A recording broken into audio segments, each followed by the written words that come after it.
29 महानगरपालिकासह मुंबई महापालिकेचा निकाल आता स्पष्ट झालेला आहे आणि या निकालातून एक गोष्ट ठळकपणे समोर आली आहे, ती म्हणजे मुंबईमध्ये भारतीय जनता पक्षाची सत्ता येणार आहे आणि त्याचा महापौर होणार आहे। या राजकीय घडामोडीनंतरच एक महत्त्वाची बातमी समोर आली आणि ती म्हणजे मुंबईमध्ये आता एक बिहार भवन बांधलं जाणार आहे। जवळपास 30 मजली असलेलं हे भव्य बिहार भवन सुमारे 314 कोटी रुपयाच्या खर्चातून उभारलं जाणार असून मुंबईत उपचार, काम किंवा इतर कारणासाठी येणाऱ्या बिहारमधील लोकांच्या सोयीसाठी हे उभारलं जात असल्याचं सांगितलं जात आहे।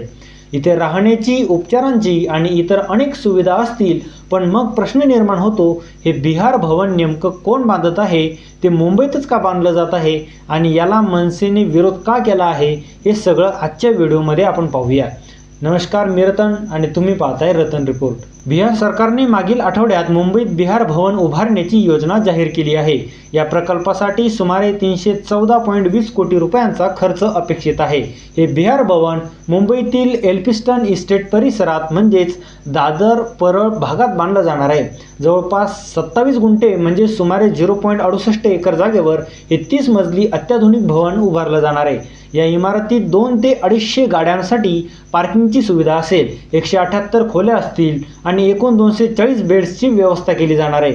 याशिवाय सरकारी बैठकांसाठी मीटिंग्स रूम्स, सरकारी कामकाजासाठी ऑडिटोरियम हॉल तसेच राहण्याच्या सोयीसाठी स्वतंत्र खोल्या असतील, असं सध्या तरी सांगितलं जात आहे। विशेष म्हणजे या बिहार भवनमधील महत्त्वाची व्यवस्था कॅन्सर पेशंटसाठी असणार आहे। बिहारमधून मोठ्या प्रमाणावर रुग्ण उपचारासाठी मुंबईत येतात आणि त्यांच्या राहण्याची, उपचाराची गैरसोय होते, त्यामुळे ही सुविधा उभारली जात असल्याचं बिहार सरकारचं म्हणणं आहे। कॅन्सरशिवाय इतर आजारांच्या रुग्णासाठी येथे व्यवस्था असेल, मात्र हे भवन केवळ पेशंटसाठीच नसेल तर बिहारमधील सरकारी, निमसरकारी अधिकारी आणि इतर लोकांसाठी सुद्धा असणार आहे।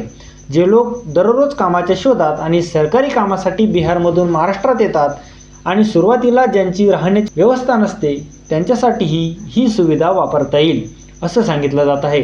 अशा प्रकारचं एक बिहार भवन सध्या दिल्लीमध्ये आहे आणि त्याच धर्तीवर मुंबईतील हे बिहार भवन उभारलं जाणार आहे। आता इथे प्रश्न पडतो की दिल्लीमध्ये बिहार भवन का आहे, तर दिल्लीमध्ये महाराष्ट्र सदन आहे, हे आपल्याला माहीतच आहे। देशाची राजधानी असल्यामुळे प्रत्येक राज्याचं एक सदन किंवा भवन दिल्लीमध्ये असतं, जे तिथे जाणाऱ्या मंत्री, अधिकारी, सरकारी आणि निमसरकारी लोकांच्या कामासाठी, मीटिंगसाठी आणि राहण्याच्या सोयीसाठी वापरलं जातं। संसद, मंत्रालये, सर्वोच्च न्यायालय आणि इतर शासकीय कार्यालयांसाठी जाणाऱ्या लोकांसाठी ही व्यवस्था असते। पण अशा प्रकारचं महाराष्ट्र सदन किंवा इतर राज्यांचं भवन बिहारमध्ये, उत्तर प्रदेशात किंवा कर्नाटकमध्ये नाही, ते फक्त देशाच्या राजधानीतच आहे। म्हणूनच आता पहिल्यांदाच बिहार भवन देशाच्या राजधानीबाहेर थेट महाराष्ट्राच्या राजधानीत म्हणजे मुंबईत बांधलं जाणार असल्यामुळे अनेक प्रश्न उपस्थित होत आहेत। जर बिहार भवन इतर कुठल्याही राज्याच्या राजधानीत नसेल तर मग ते मुंबईतच का, हा प्रश्न स्वाभाविकपणे निर्माण होतो। यासोबतच असाही मुद्दा मांडला जातो की उत्तर प्रदेश आणि बिहारमधून मोठ्या प्रमाणावर लोक मुंबईत येतात, इथे स्थायिक होतात आणि आपले मतदारसंघ तयार करतात। याबद्दल राज ठाकरे यांनी अनेक वेळा भाष्य केलं आहे। अशा परिस्थितीत जर मुंबईत एक मोठं बिहार भवन उभारलं गेलं, तिथे सरकारी कामकाज सुरू झालं, तर ही एक प्रकारची पॅरलल सरकारी व्यवस्था तयार होती की काय, असाही प्रश्न उपस्थित होऊ शकतो। या सगळ्यावर प्रतिक्रिया देताना नुकतेच निवडून आलेले मनसेचे नगरसेवक यशवंत किल्लेदार यांनी स्पष्ट भूमिका मांडली आहे। त्यांनी सांगितलं की महाराष्ट्रात, विशेषतः मुंबईमध्ये असं कोणतंही बिहार भवन उभारू देणारच नाही। जर बिहार सरकारला काही बांधायचं असेल तर ते त्यांनी बिहारमध्येच बांधावं। 314 कोटी रुपये खर्च करायचे असतील आणि तो खर्च रुग्णांसाठी असेल तर त्यापेक्षा बिहारमध्ये चांगली हॉस्पिटल्स उभारावीत आणि तिथल्या लोकांची व्यवस्था तिथेच करावी, असंही त्यांनी म्हटलं आहे। महाराष्ट्रात आधीच शेतकरी, कष्टकरी, शिक्षण, बेरोजगारी यांसारखे गंभीर प्रश्न आहेत। या प्रश्नांची सोडवणूक करण्याआधी महाराष्ट्रात आणखी एक वेगळा राज्याचा प्रश्न आणून ठेवणे योग्य नाही, असे मत त्यांनी व्यक्त केलं आहे। यामुळे आता आणखी एक प्रश्न समोर येतो। काही दिवसांपूर्वीच मुंबई महापालिकेत भाजपचा विजय झाला आहे आणि अगदी त्याच वेळेला मुंबईत बिहार भवन उभारण्याची बातमी समोर आली आहे। या दोन्ही घटनांचा काही संबंध आहे का? भाजपच्या विजयानंतरच ही घोषणा का झाली? भाजपचा विजय झाला म्हणूनच हे भवन मुंबईत उभारलं जाऊ शकतं का? या सगळ्या मुद्द्यांमध्ये महाराष्ट्र सरकारची भूमिका अत्यंत महत्त्वाची असणार आहे। या निर्णयात महाराष्ट्र सरकारचा नेमका रोल काय आहे?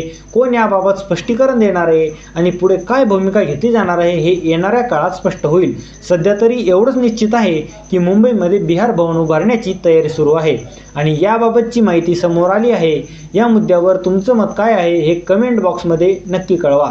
मुंबईमध्ये बिहार भवन झालं पाहिजे का? तिथल्या लोकांची सोय होणं चुकीचं नाही, कारण तेही आपल्या देशाचेच नागरिक आहेत।